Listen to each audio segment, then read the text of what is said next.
Just kidding. Hello everyone and welcome back to another vlog entry. So today I'm actually going to show you the area that I live in.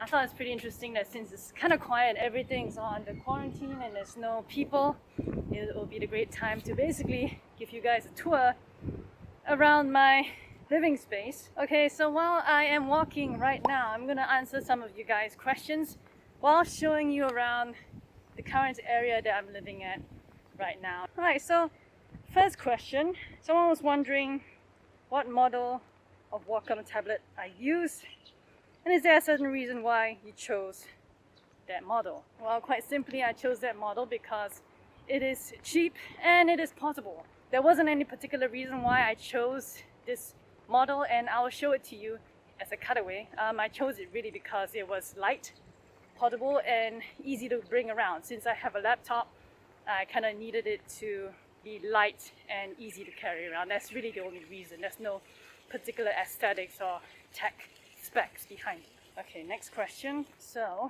what are your top 3 visual effects scenes you've seen in other movies? Well, you know what, I don't have any particular favorites. Again, most people in the visual effects industry, after they work on something, they don't really go back and like pick a favorite. But if I had to pick one that is memorable, it's probably going to be the scene from The Fountain, where essentially the reason why it is memorable is because it's so visually appealing to me anyway. It may not be the best visual effects in the world, but that's not the point. The point is that it sold the story and it was very aesthetically pleasing to me.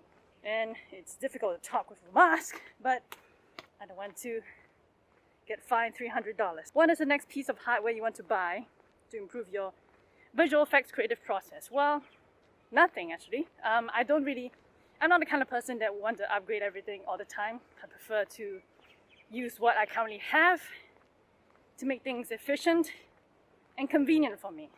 There's no particular hardware that I'm looking to buy right now. What is your ideal team size to work on a visual effects project? Ideal. Me.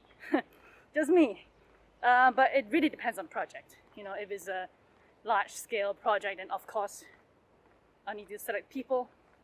I wouldn't give it a number because I'll base my judgment literally on the person's skill set and what they bring to the table. So there's no set number. Okay, this one's an interesting question. I like interesting questions. Keep them coming. What came first, chicken or the egg?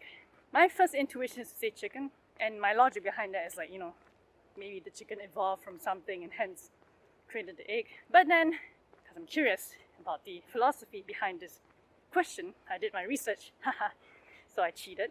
But my answer is still the same. I'm going to just say chicken. Apparently, the research says from the scientific community, which actually took this question seriously, saying that the egg came first because it's not necessarily a chicken egg. The way the question is phrased, it makes you think that it is a chicken egg, but it's actually not. What is your MBTI?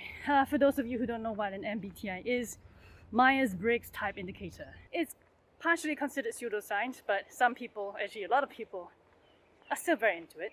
So my MBTI is INTJ.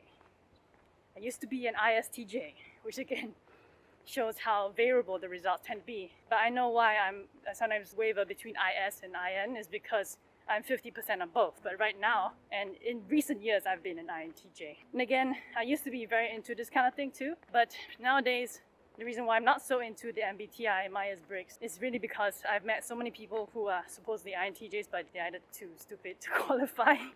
Or when I did my research, it's really all about decision making, and this whole test is really just measuring one factor of your personality, which is so varied, so complex, and it changes all the time depending on the situation. Last question for now. How many people do you need for a live stream? 5. 5 people would be the minimum for a live stream. Alright, so that's really about it. That's all the questions. Again, I apologize if I missed your question by the time this video is out. I just want to make sure that I got all the questions here answered for now. And if I miss it and it's just one simple question, I will actually answer it this time via the comment. If you commented your question, I'll respond to it with my answer. Okay, so I'm just gonna walk around and now finally show you my area. Let the tour begin. Okay, so this is my condominium. I've lived here since I was 8 years old. It's pretty interesting. It's got a swimming pool It's got a gym, private gym. It's got a restaurant, mini mart. Right now, everything is closed. As you can see, there are demarcations to tell people, hey, there's a virus going around. Don't play here. So that's fun. I would say it's a very casual environment. Unfortunately, something else too. There are a lot of smokers. No offense, but I can't stand that. Ugh, gosh. Right now, I am just walking within the compound. I will show you the access routes as well. Normally, it's pretty packed by the pool. Right now, it's super quiet, and at the same time, not many people walking around, which is great. You can see the sitting areas, barbecue pits. Everything's all closed right now again because of the coronavirus rules. But essentially, these would usually be pretty packed with lots of food and lots of damn smokers. We have tennis courts, badminton courts. As you can see, there's a pond, fish pond. Been to the top floor before. Has a penthouse look. It's pretty cool. Let me just show you the access, direct access to the beach. And it's pretty cool that residents living in this compound has direct access to the beach. So I'm going to show you that right now. As you can see, really cool. It's a park and a beach at the same time.